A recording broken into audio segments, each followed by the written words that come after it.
Hello guys, আমি একটা দুঃখী মা। আমার মুখটা ভালো করে দেখো না, আমি দুঃখী মা। ঘুম থেকে উঠে কে খেলতে বসে দেখো, সকালবেলা উনো নিয়ে বসে বলছে কি ও মা খেলবা। মানে ঘুম থেকে উঠে মানুষ কি করে, আগে ফ্রেশ হয়, তারপর হ্যাঁ চা খাওয়া হয়ে গেছে, তারপর আমি বললাম কি একটু গাছে গিয়ে জল দিয়ে আয়।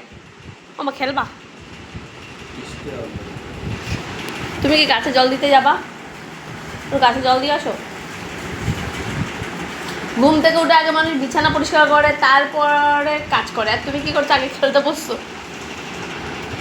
আমার ছেলে খেলা ছাড়া কিছু বোঝে না। ওর বিকেলবেলা খেলতে যেতে দিতেই হবে, খাও চাই না খাও, 4টের পরে ওকে আর কেউ চিনতে পারবে না। এখন আর খেলার জায়গা নেই, কারণ সব জায়গায় প্যান্ডেল করে দিয়েছে, বেচারা খেলতে যেতে পারছে না। এখন চারিদিকে কালী পুজোর প্যান্ডেল হচ্ছে, ও বেচারা একটু খেলতে যেতে পারছে না, খুব দুঃখে আছে। ও তাতে কি আছে, একটা আছেই, কোনো না কোনো খেলা তো আছে, খেলা ছাড়া অন্য কোনো ওর ইয়ে নেই, শুধু খেলবে।